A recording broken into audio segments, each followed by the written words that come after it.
Now the part 3. A dipole is placed in an electric field as shown. In which direction will it move? So here you can see as we go here, the electric field is decreasing. So the field at the location of plus q will be more and it will push it towards right. So definitely it will move towards right. And now the system always goes in a way to decrease its potential energy. So the answer would be it will move towards right as its potential energy will decrease. Next, we have a convex lens of 20 centimeter. Okay, and a concave lens of focal length 5 centimeter kept along the same axis with some distance.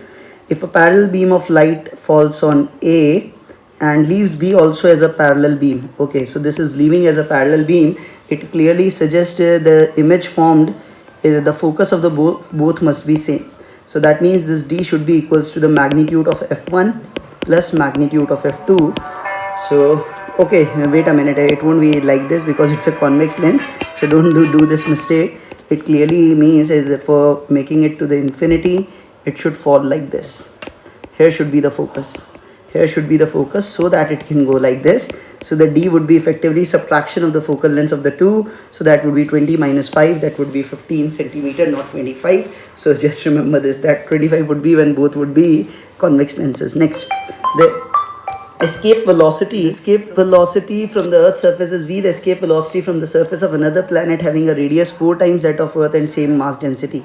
So what we know, v escape, the standard result we know is root 2 gm by r. Now here the mass and the radius is given, the mass density is given. So you know the mass can be written as density into 4 by 3 pi r cube upon what we have this r. So that means it is proportional to, if I do, it would be root of rho r square. So it has the same mass density and radius is 4 times. So radius is 4 times. So that means proportionality to r. So that would be 4v. You can directly say this v would be proportional to r. So that would become 4v. Next one.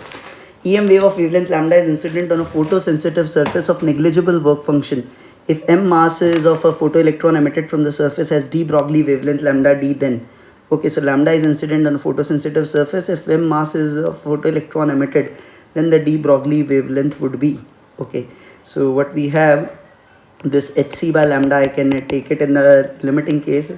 Usually it should be less than that due to the kinetic energy of the electron, that would be equal to half mv square. So the speed would be root 2 hc over lambda m. So now d Broglie wavelength, we know d Broglie wavelength is h upon mv that we have. So h upon mv d Broglie wavelength, so that would be what we have, h over m, and it would be lambda m over 2 hc. So square it up. So that would be, if I simplify, it would be lambda m would be downwards, it would be 2, it would be h would be upwards, and it would be c. So what we have lambda would be 2mc over h into lambda d square, if I have done it correctly.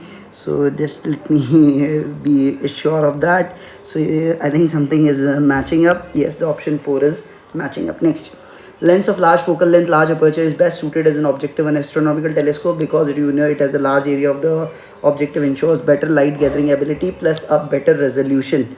Okay, so resolution is also correct. The second is also correct, contributes to the quality and visibility of the image. So I think all of the above would be the most appropriate here. So again, don't take it just by reading one or two options, read all the options carefully. Next, two charged spherical conductors R1 R2 connected by a wire, then the ratio of the surface charge density of the sphere is, so what we know, the potential will become same, and you know potential is sigma r by epsilon naught would be same, so sigma would be inverse to r, so that would be the option 3. You can directly say sigma 1 by sigma 2 is r2 over r1.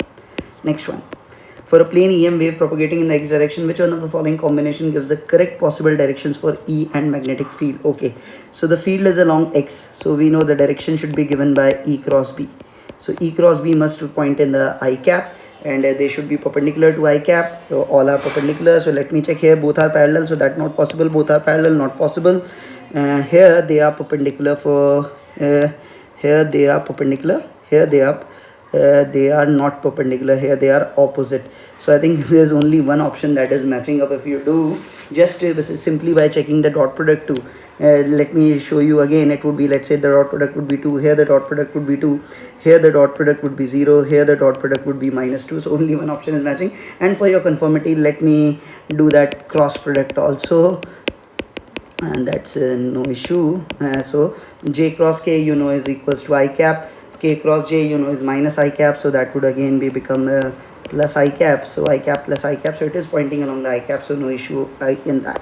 So the options are very easy, you could have made it out. Next, a cup of coffee cools from 90 to 80 minutes and the room temperature is 20. The time taken by the similar coffee to cool from 80 to 60 at room temperature same at 20.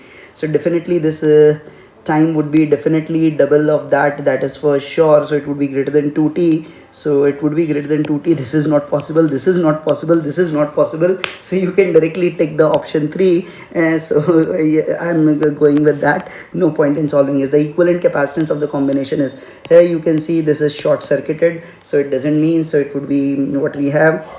This point is effectively A, so this is A, this is B, B, B, B, so it would be C and C. So that would C and C will be basically what we have. They are in parallel, so it would be 2C.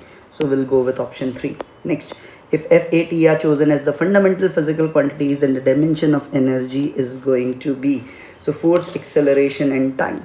So energy in terms of force, acceleration and time, what we basically have, we have energy is equal to force into distance, and if distance I can say it is half AT square, so it would be FAT2, that I can directly say option 3 would be the answer.